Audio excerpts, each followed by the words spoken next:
Empowering Teachers, Shaping Futures. So we all know that education is one of the most powerful levers for progress, where it begins with teachers. They are mentors, community builders, and catalysts for change.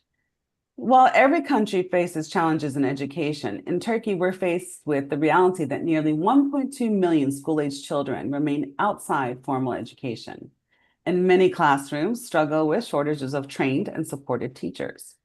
The most recent PISA results placed Turkey 34th in mathematics and 33rd in science out of 81 countries. We're not at the bottom of the list, but we're also not where we could be. This is underscoring the urgent need to strengthen teacher training, modernize learning methods, and supporting educators' well-being. When we invest in teachers, in their professional growth, their resilience, and their collaboration, we create ripple effects that uplift students, families, and entire communities. And today, we're joined by three remarkable panelists leading this work in Turkey. Arzu Atasoy from ORAV, which is the Teachers Academy Foundation, Evrim Hizalar from Anadolu Vakfı, and Irmak Akıncı Canbaz from Öğretmen Ağı, also known as the Teachers Network. Together, these organizations are redefining what it means to empower teachers and through them strengthen the fabric of society. So let's dive in, beginning with a closer look at the state of education and the challenges that teachers are facing across Turkey. So in today's session, we're actually going to do 3 rounds of conversations. And the first one will be really looking at, well, brief speaker intros, maybe with 1 sentence or so, but really a situation analysis. What are the most pressing challenges that teachers are facing, whether it's professional, emotional, or resources and training? How are these challenges different across regions or between public and private school systems? And what has changed most in the recent years, for better or for worse, in the teaching profession? Is it policies, use of technology, the rapid pace of change in the world, and teaching goals or learning goals? So I'd love to hear from you all, and I'm going to throw the first ball to Arzu from ORAV. Hello, everyone. Thank you very much for being here today with us. We're sharing a huge enthusiasm to explain what's possible in terms of education quality in Turkey. So to begin with, and to just explain what we have in hand at the very beginning, I'd like to begin with some statistics so that we know what we are talking about. And then my colleagues can also elaborate the numbers according to their programs as well. So Turkey has 85 million population. And out of that number, there are 18 million children going to kindergarten till high school. So K-12 level students are 18 million. There are 1.2 million teachers, which is almost the number of the population of some countries in the world. And among these 1.2 million teachers, 65% of them are women. And among them, only 28% of those female teachers hold leadership positions. And in Turkey, the average teacher age is 37, and only 9.2 are plus 50. So obviously there's 36 million people directly related to education. And this means, briefly, 1 in 65 adults in the street is a teacher in Turkey. So that's a huge number.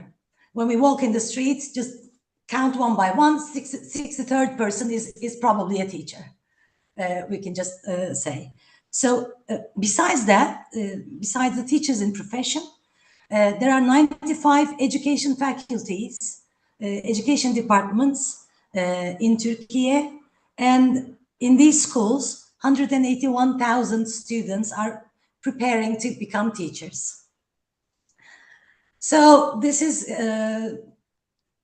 these are some facts that we can talk about now and afterwards. But the biggest challenges we are facing can be discussed in a couple of categories. First of all, we have diversity issues. Diversity is growing in Turkey. there are almost 800,000 Syrian students in the Turkish school system. And there are students who just started first grade at the age of 7, who have been, living in Istanbul, they were born in Istanbul, and cannot even speak a word of Turkish. So teachers face integration challenges into the Turkish education system. And the second one can be, as Didem has already said, rapidly changing nature of education. So teachers need to be up to date. Teachers need to stay dynamic to the needs of their communities, local needs, plus global changes that affect the local education systems. Because what we do will affect economies, students' future welfare, plus even the health systems or the crime rates. So whatever is built in the school system is so crucial that these loads are all on teachers, besides the families. Of course, in the education, in the ecosystem that the child is in, family is the first part, the first agents, but just right next to the family stand the teachers. Because in countries like Turkey, sometimes even families don't recognize the potential that their children bear. So teachers are the eyes and ears and the protectors of children's rights, basic rights even. And education right, quality education right is at the core of it. Only with the quality of education right, by protecting it, they can make kids imagine. They can see the potential in the kids. They can develop their skills so that they can cope with the world. So that's why teachers are crucial, and their well-being is also under threat. In our country, we have, besides other countries, of course, but our schools were closed for almost 18 months during the COVID crisis. So that's a huge lack of knowledge. That is something teachers are still tackling with. Plus, we've had a terrible disaster, a huge earthquake. So after that earthquake, 11 cities plus cities where those students affected by the earthquake moved.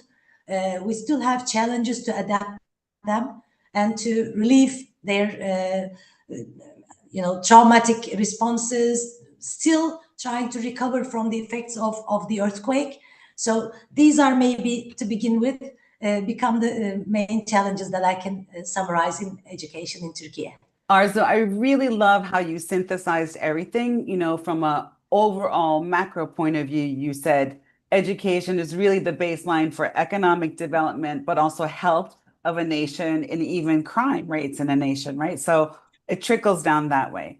You also really underscored very well, I think, that education challenges are really local, national, and global. So there's a local agenda, whether it's an earthquake or a global agenda like a COVID crisis, and what that does in terms of education gaps, et cetera. It's really, really fascinating. And the third thing that I loved at the micro level was teachers, together with parents, are actually maybe coaches or assessors of not just intellectual development, but also emotional development, physical well-being, maybe even like personality development. I mean, that you could probably add a whole bunch of different lists there too. So we're really relying on teachers to be this kind of surrogate kind of caretaker in so many ways, at the nano level as well. So it's really wonderful.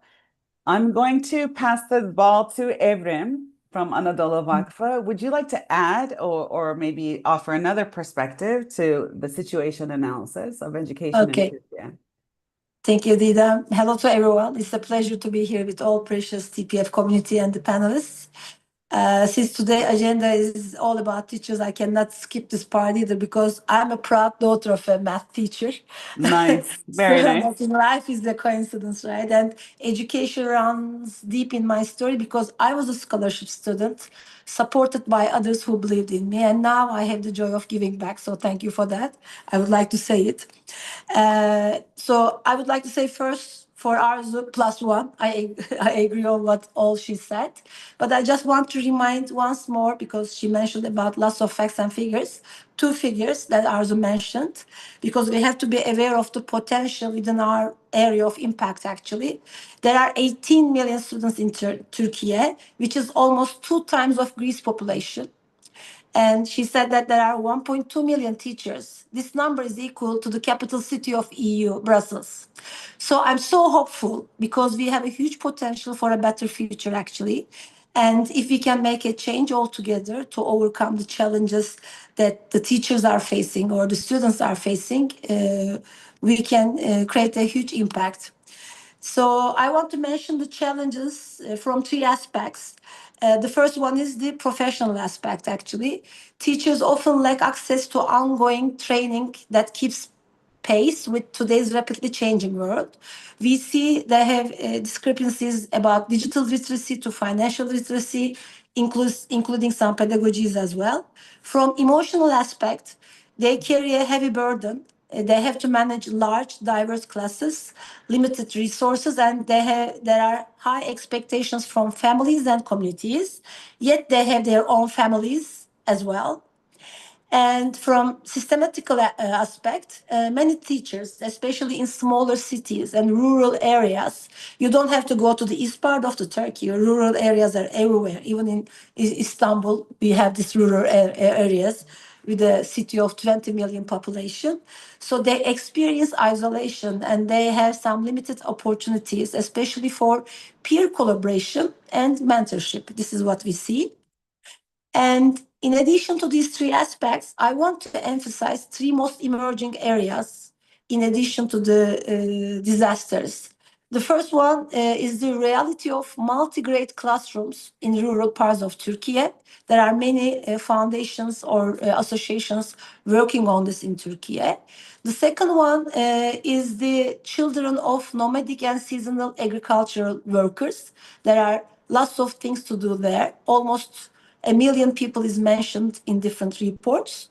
And the third aspect is Turkey faces a growing number of unappointed teachers. So we have some inequalities, like overburdened classrooms, and also we have highly educated, unemployed educators who are eager to contribute. So all these realities reminds us that equity, access, and teacher empowerment are all connected, and we cannot address one without the other. So this is what I can say as a starting point. Thank you. Fabulous additions. I really love that you underscored the fact that a rural environment can happen in a massive city, right? So, Yes. because that's the truth. I mean, in every place you have developed economy, like a developed section and an underdeveloped section or a less developed section. So, and that's true for industrialized countries as well as countries like Turkey, like emerging markets as well. And this whole idea of where we are with the world and how the world is changing. So we have the gaps today that we need to address, but we also need to be preparing for what's around the corner. And we know what's coming, like with this whole artificial AI, generative AI, the world is changing and all that kind of stuff. So it's not just you have you said multi-grade classrooms. I thought that was a very elegant description. The seasonal workers, in addition to the other refugee students. And of course, this mismatch of the need for teachers and the availability of teachers and how they're not being necessarily matched, which is amazing. Amazing insight. Thank you very much. And Irmak, it's now your turn to put the icing on the cake. Let's Yes, see I how you can add. write down some beautiful notes. Like Arzu and Evrim beautifully emphasized main points, but maybe I can add a few things. Like Arzu said, teachers are one of the largest professional groups in society. But when you ask a teacher how everything is going, the first thing he or she says that, I feel so isolated and alone. This is, dilemma we need to figure it out. Teachers in Turkey maybe face three main challenges. First is always heavy workload and burnout. This, also covers that Arzu and Evrim's points, the high expectations, adapted the nature, the adaptative nature of the profession, or the workload, not only a professional workload, or also ethical and structural administrative workload is also on the table. And OECD also always show that we are among the highest in stress levels in Turkey as teachers. Second one, the inequalities, like Evrim and Arzu emphasized, access to certain tools, access to support, whether it's not on their well-being or any other professional support is highly not covers some equity, equal opportunities. And in some provinces in Turkey, schools or teachers does not have access to some digital tools, or most of them not only digital tools, others struggle with the basic needs of the education. And third one is declining prestige and motivation. This is linked to actually well-being, but also it's occupational reputation is constantly decreasing, and this is also related to teachers' salaries or some opportunities based on Turkey. But I'm not just talking about Turkey. This is this is a global problem, as we see, like latest TALIS results and so on. Yeah, this all erodes well-being, basically. Beyond resources, what teachers really need is basically solidarity among themselves, and with others, and sustainable support, and regain their occupational reputation, because it's a question of all of our future. And they need to know that they are not alone and isolated, actually. You did such a great job. It was so elegant how you described the professional workload, we all understand. But when you added the administrative, it was an aha moment. Yes, that's true. And then you said the ethical workload. I thought that was fascinating. I think that was a very elegant description. Inequality of access to tools and support is kind of the big issue, but that leading to this correlation to occupational reputation, whether it's from compensation, whether it's just from their chosen career path and their ability to make career path decisions and progress. I always believe that we need to elevate the status of different occupations for different reasons. And this is one of them, not just in Turkey, but all around the world. And you're absolutely right.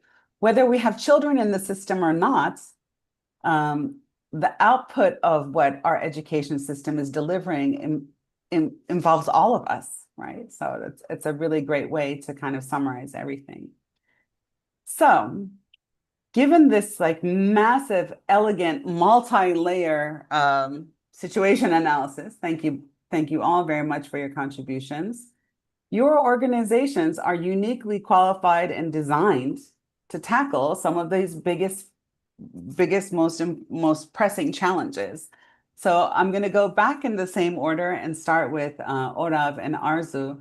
When Orav was established, with the support and impetus maybe behind Garanti, as the Teachers Academy Foundation. What was the thinking behind it? I think you guys were established in 2008, if I'm correct. Yeah? Yes, we were founded by Guarantee Bank Yeah. in 2008 with the idea that when investing in children directly with short-term activities, it doesn't sustain. So the biggest investment, the crucial investment can be done to teachers so that they have generations coming up in their, or in average 35 years of profession. Wow. So, and they can have an impact on thousands of students. That's why investing on a teacher means protecting the quality education right of a child, not only one, but also many. And not to just give fish as a food, but to teach how to fish to the teachers so that they can sustain what they, what they learn, what they access, because the times are changing, technology is changing, needs are evolving. So adaptability, flexibility, and resilience becomes a more important human actual skill, not only for the teachers, but for all of us. In business, people say it in the VUCA world, volatile, ambiguous, complex, and uncertain times of the world. Teachers are also expected to be so flexible, quick, and that's why ÖRAV was founded, to support these teachers with whatever they need to become better teachers. Arzu, because can you tell when us? they are still Yeah, Arzu, Sure. can you give us some examples of your nationwide training Sure. programs, the mentorship, Sure. maybe the digital platform that you have? Can you give us some example? Sure. We operate in 81 provinces nationwide, from rural areas to bigger cities, doesn't matter for us. And we design training programs according to the needs analysis that we require from 50,000 teachers each year. We collect data and we measure that, plus the international reports. So, and also we just see the trends in the global education arena and offer some options to the teachers. For example, World Economic Forum says skills needed in 2030 will be, for example, critical thinking, which is a crucial skill, media literacy, financial literacy. So we provide training programs or entrepreneurship, because not all these education faculty students will be able to become teachers in this country. So they need to shape their career paths in a different way other than becoming a state school teacher. We have to provide them options.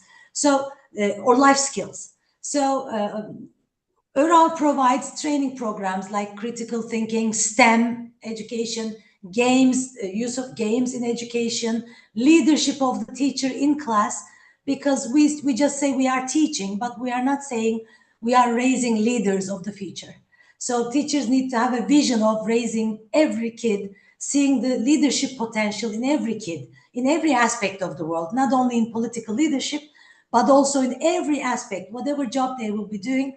They need to have leadership skills, which are critical thinking, creative thinking, resilience, personal impact, social impact. So to have a social impact, these programs are, widely arranged according to these topics that teachers need. They apply from our website. We have good connections with the Ministry of Education. So the local municipality, local directors of education also invite us for training programs.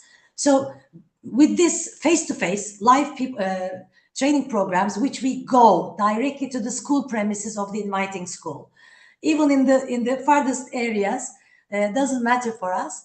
We go there, we do the training as if teachers are students. So they learn by doing, actually. They learn by the empathy, they put themselves in the shoes of the students. So they have a different perspective on their teaching. That is the transformative part of our experiential learning environment.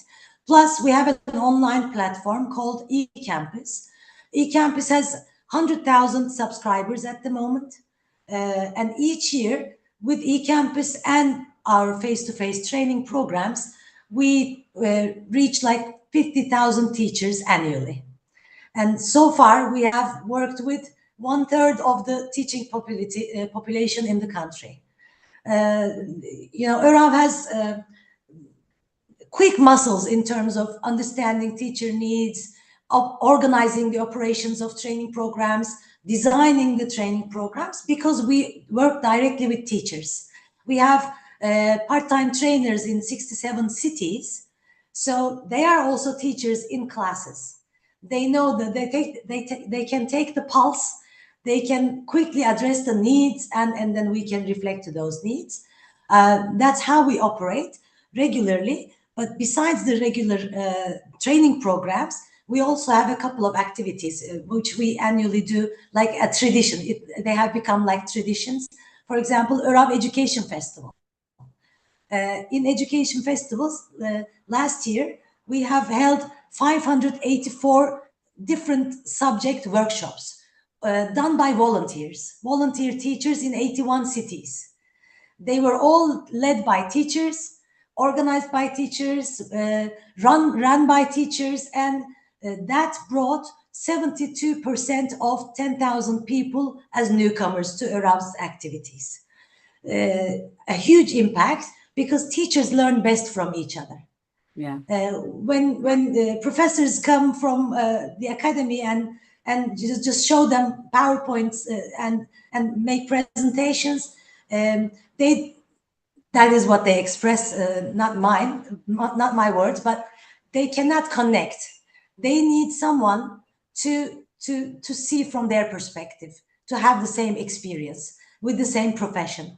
That's why Arab provides a critical role. And finally, let me just add something. Not only the intellectual skills building input that we have, as Irmak said, teachers feel lonely.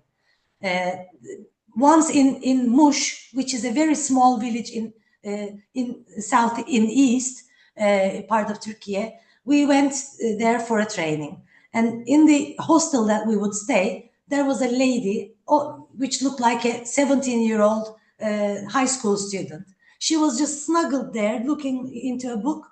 And I thought she was, a high school student, but she was a teacher in a village. But she was, so hesitant to be able to comfortably communicate with anyone as an assertive person with leadership skills. That is the person we are helping with. We are standing side by side with. And finally, right after the 6th of February earthquake, on the 7th of February on 2023, after the huge earthquake disaster, we received an email from Adana, A teacher wrote at 4 a.m. in the morning. Now I'm writing to you from my car with my whole family. We are stuck in our car because we can't get into our houses.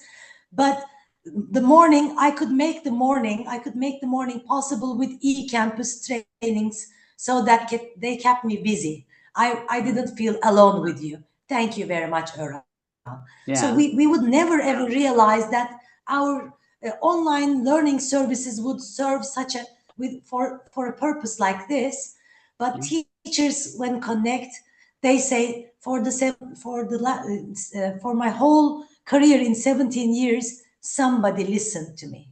Mashallah. Yeah. So Arzu, this is a huge impact. Very, very, again, very insightful, very elegant. I'm really shocked, actually, when you said it was like an epiphany moment for me. Every 1% that you support a teacher, their average career is 35 years, right? So the return on investment in supporting teachers is a 35-year multiplier effect with all the students. Like, when you look at the exponential impact that has, it's phenomenal. I think that was really, really key in everything that you just shared with us. And there were so many important points that you made. We'll come back to that again in the third round. I'm going to throw the ball again over to Evrim from Anadolu Vakfı. And actually, Evrim, so Anadolu Foundation was established in 1979 by Anadolu Group. What a visionary initiative. And of course, in those days, philanthropy usually started with demirbaş or building Yes. and architecture and stuff, but then it moved into content. So can you please share with us a little bit about Anadolu Vakfı and to also talk about the schools, the dormitories, the health centers that you're creating, and then you evolved into teacher development and scholarships. Can you give us some insight? Okay, thank you for the introduction. So as you said, the founders of Anadolu Group, Mr. İzzet Özilhan and Mr. Kamil Yazıcı, established Anadolu Foundation with a vision to create lasting social impact in education and healthcare.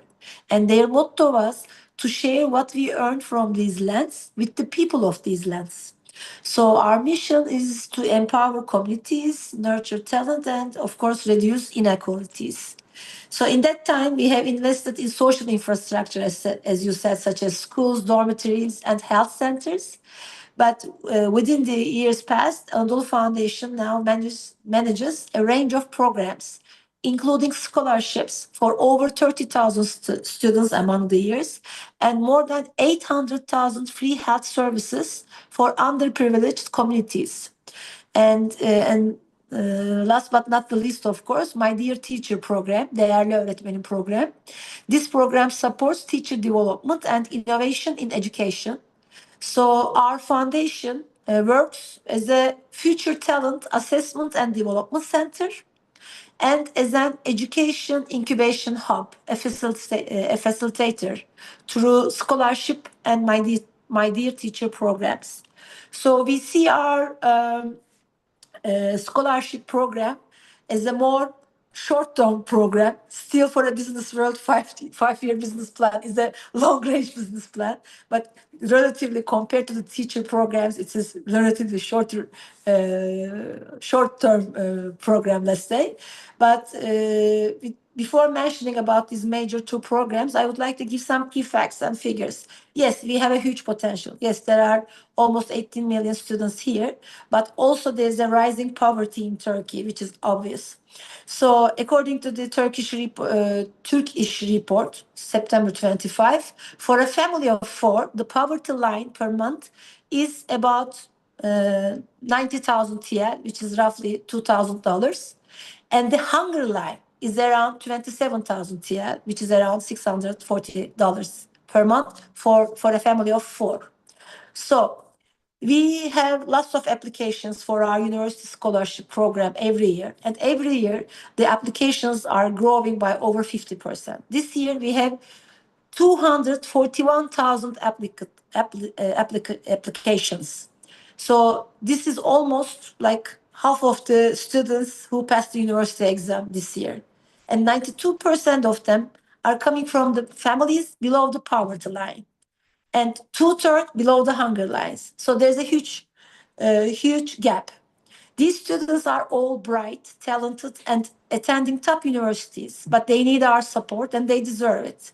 So we work as a future talent assessment and development center, as I said, in order to select objectively the highest potential students from these fragile families and heavily invest in our CRM program to make the process transparent for all our stakeholders and donors.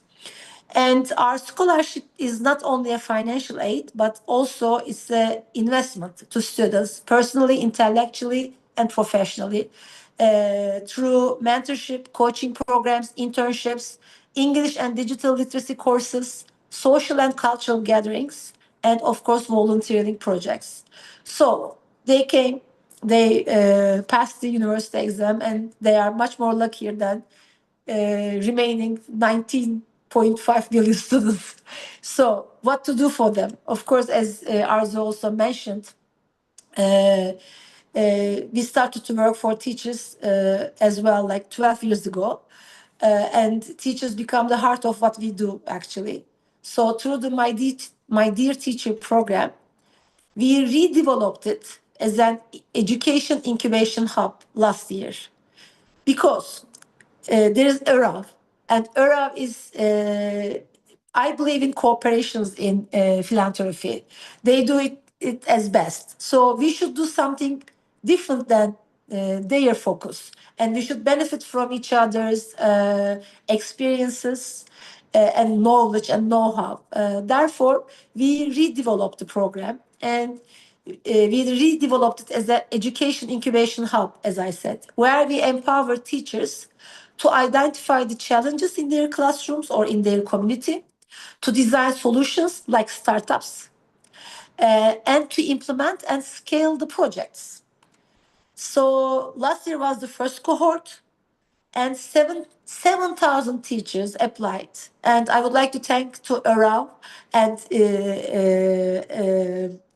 ERG and many other foundations in Turkey or associations in Turkey, because they also support our program, and they also help us to announce it to their teachers as well. And this year, now, still the applications are valid till the end of the month, but we have nearly 8,000. So for a year, you can multiply with 500, very conservative figure. But this means that within 2 years, 18,000 teachers, we are able to reach to almost 4 to 5 million students, let's say. And all they need to do is write the challenge or the problem they see, so that they can submit to our program freely to the first module, because we try to make their dreams come true, and we try to support them how they can make this come true. Evrim, that's so beautiful. And Mhm. it's really interesting because Arzu mentioned, teaching skills like financial literacy, and she said entrepreneurship as an entrepreneurial skill as well, Yes. which is amazing. And then you guys actually have one of the first dedicated verticals for an incubator for teachers and education solutions, which is, in both cases, you both really underscored the topic of empathy. Arzu said that teachers respond better to instruction or training or mentorship from other teachers, like that peer-to-peer learning or that different perspective that comes from being in one's shoes.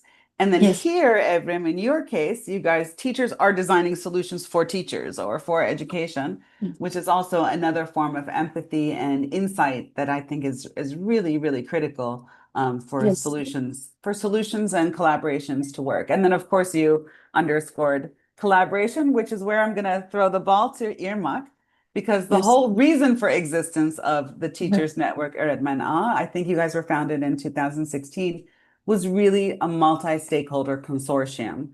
You have change ambassadors, you have consortium projects. Can you tell us a little bit more about where it started and where you've evolved? Thank you, Evrim. And Thank thank you, you, Irmak. Evrim and Arzu, and thank you, Didem. I'm feeling hopeful when I hear lots of good things what we are doing in the civil society for teachers and educational system. And when we are talking about the issues in the educational ecosystem or in the teaching profession, we discovered that, here's the important part. Even in the middle of a crisis, or even in the middle of lots of structural issues, most teachers remain highly motivated. There is a some might say a burden, some might say optimism, but most teachers are focused to remain motivated for their jobs. They keep learning about their profession and about themselves. Like, I'm not a teacher, I'm a journalist major, but I don't see any other profession that, thrives in professional learning, such as teachers. And they are willing to take initiative, embrace change, and so on. Actually, this is the main point why Teachers Network exists. It's our way of telling teachers that they are not alone. These challenges are not shared by many, and they don't have to solve any other problem by themselves. This is our way of saying that let's come together. We can, solve this together. The Teachers Network was founded in, like you said, 2016 by a group of civil society and private sector partners, and all of them bring to the table the same thing, foster collaboration, peer learning, and solidarity amongst teachers. This was the main point. How are we doing it presently? Right now, we are working closely and voluntarily. More than 1,000 change agents. We are translating that, but change ambassador is fine also. Over 1,000 teachers. They come from 62 cities from across Turkey. And we together function as a professional learning and community of learning community and community of practice, actually. What does that mean? It means we are network focused, community driven, and everything we do is based on collective production, collective intelligence, and interdisciplinary learning. Teachers in the network design and lead their own initiatives in the network, from critical thinking programs such as Öral's and Anadolu Vakfı's main focus points, to local projects, programs shaped by design thinking methods. And around them, we build an ecosystem, actually. We build a network with NGOs, universities, private sector partners. More than 500 stakeholders are in the network and in our reach at the moment. Whatever a teacher in the network needs, it can be a legal counselor, or it can be an architect, it can be an academician focused on any subject. We are constantly developing this network around the teachers, so the interdisciplinary learning and collective intelligence grows. What can I add? Yeah, basically teachers in a network, they are strengthening their professional toolkits. On one hand, they are using design thinking methodology to solve problems that they can face in their schools or professional personal life. And then they are gaining critical skills. We have a program for that also. Then they're learning and producing alongside experts and institutions from different disciplines. Yeah, we believe this is altogether brings an agency to a teacher profession. This is not an issue for, we need to support teachers. No, teachers need to feel not isolated, but needs to embrace the transformative power in themselves, actually. They need to feel not a subject or an agent to an educational system to bring quality of education, not only bring quality of education to children, but they are the center of the issue. So they need to be equipped with some powerful tools and support and I don't know how to say it. Yeah. Biraz Türkçe oldu. No, it's fine. And I mean, agency. Sure, They need to agency. They need to feel that sense of agency. Yes, And yes. it's absolutely true. Like, it's one thing to empower people to do something. You can champion them and be inspirational and everything, but then to enable them to fulfill the empowerment, I think that's where the sense of agency comes in. And it's really interesting. I was just thinking, since the beginning of your session, the personality of what makes a teacher. Like, it's learning how to learn is one thing. Loving the art and science of learning is another thing. And that teachers by nature, by definition, love to learn, right? So the fact that they can really embrace lifelong learning and then take it and multiply it, actually, that's such a huge advantage, and we should be able to leverage that as this huge lever for economic, social, and all kinds of development activities. It's a huge opportunity. And if you talk about going all the way back to 1 in 63 people is a teacher, that's actually a huge amount of potential change Yes. agents that we have in the world. And if you can really enable and empower them and give them that sense of agency, then really it's remarkable what we could achieve if Yeah, we did it it affects. systematically. Yeah, it affects the narrative is going on for years that there is a teaching crisis in globally. People or students are not wanting to be a teacher, or teachers are left leaving the profession for many reasons, etc. But we are as well as in the road of teaching, teacher empowerment. We keep hearing that it's most likely Arzu's input, but powerful findings in our monitoring activities. We keep always for almost 10 years we keep hearing is, before I joined the network, I was about to quit my job. I was about to quit teaching, but here I found my tribe, and this is emphasized tribe, word of choice of word, and my shelter. And now I'm not thinking about leaving the profession. I'm thinking about how I can do it better. Yeah. And this, only thing that, summarize the effect of the sense of community, the sense of agency, the sense of not being alone. This, sentence says it all, I think.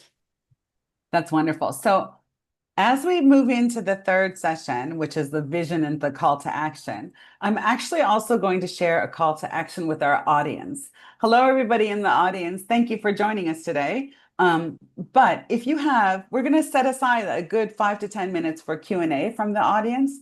So if you can start sharing your questions through the chat function, while we're doing this next round, then we'll accumulate the questions and try our best to answer them during the webinar. So this is our final speed round. So you have like maybe 1 minute or so, but can you please share what's your vision? What's going to happen next with your organization? What's your vision for a better educational system? And what's the call to action that you would like TPF and its supporters and its community to actually maybe help you achieve? Can you make a call to action? Arzu, back to you. Yes, I'd love to. First of all, the teaching profession is mostly preferred by people coming from low or middle economic income, families of low or middle income. While they're growing up in challenges, economical challenges. And at the university, while they are studying in college, they have financial difficulties, social, cultural adaptability problems. And when they finally, and if they can be appointed as a teacher, at the moment, there are almost 600,000 teachers, candidate teachers waiting to be appointed. So there's almost half of the population, plus half of the population is waiting to be appointed and will never be appointed, probably. Every year, 10,000 teachers are approximately from this year on will be appointed. So those candidates need hope and life skills. And other skills which will keep them related to life, become active participants of citizenship and an economy. So my vision can be for the university students of education faculties, plus the new beginners of the teaching profession, if we can build up systems that support their curiosity, and also cultural background. They lack resources to go to a concert. They lack resources to go to a sports event. So when we ask for our donors about support for, organizing a sports event for teachers, even that means a lot, because during the event is not the aim, the purpose. It is the device, the means that we reach our purpose. During that activity, maybe we will be dealing with their loneliness, will empower them with how they can organize things, how they can support their curiosity. Because if they don't know how to think critically, if they don't become curious thinkers, how will they ask questions? So sometimes the most irrelevant, business people usually think, oh, what's the relevance? Why would teachers need, to join a concert? Or why would teachers need to do this? That is directly related to life itself. Whatever we want kids to experience, we need dreamers, teachers who have experienced, who have walked in the same path, so that they can lead the way. Otherwise, how can they support kids to dream about becoming an astronaut or in any other new professions that will be coming up in the future?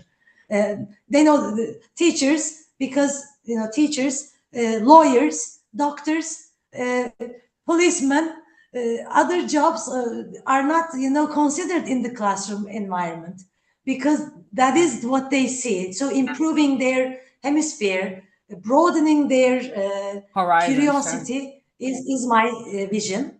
Any activity that collaborates, that gathers any aspect of this curiosity, growing opportunity, we would call for help. So interesting, Arzu, that you mentioned concerts. And one of the questions is from the audience, James Miller. He said, is there a role for music appreciation and music education? Is there a role that can play to empower teachers? And you talked about it from a cultural perspective, but could you do an even deeper dive on music appreciation and education for teachers? Sure. Arts and sports are all supportive elements of social emotional development.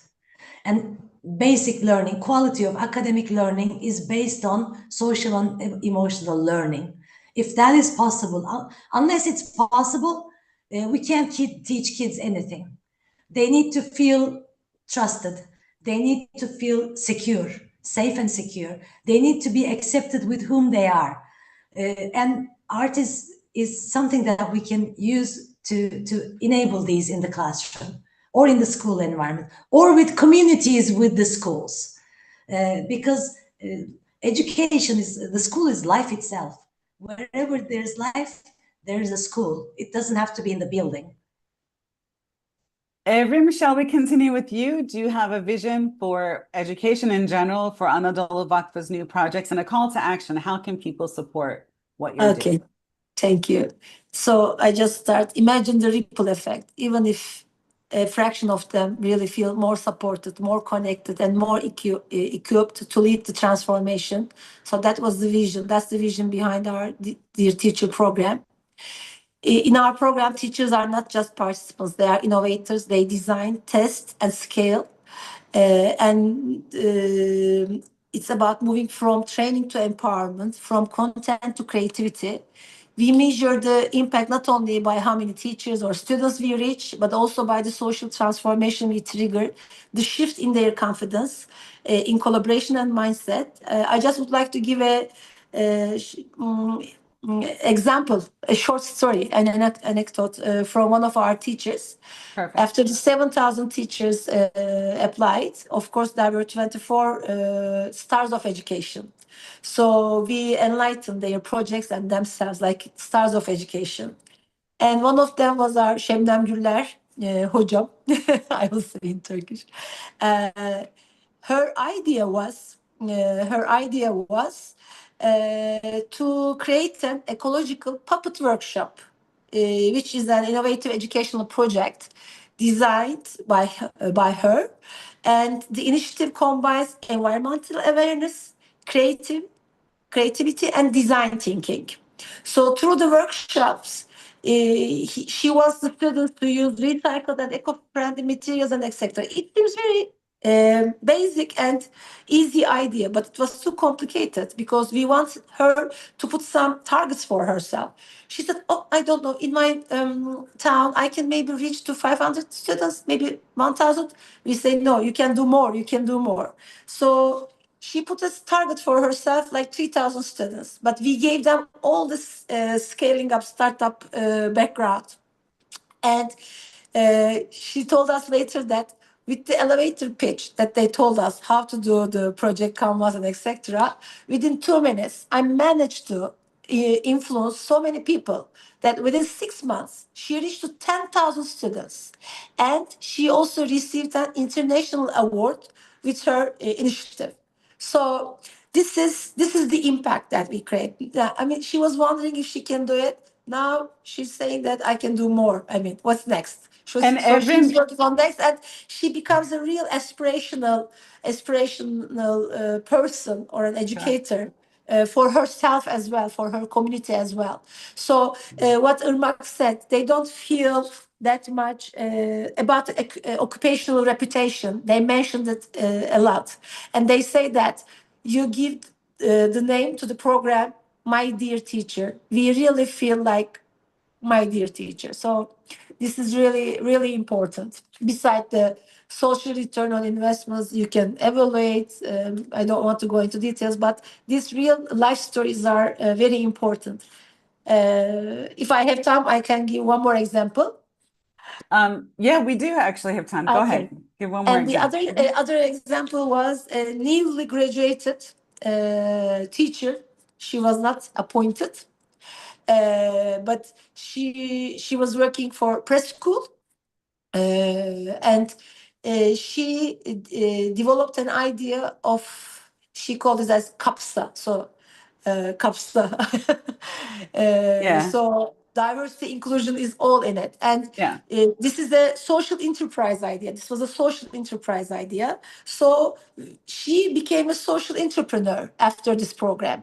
Beautiful. And now she is making her pilot in one of the cities of Turkey, in Batman. And because she has also a very good mentor within our program, after selecting the finalists, we gave them a 1-year mentorship program.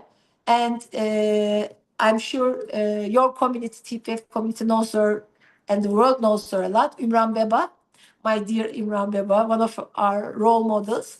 She's mentoring Aleyna for this CAPSA program.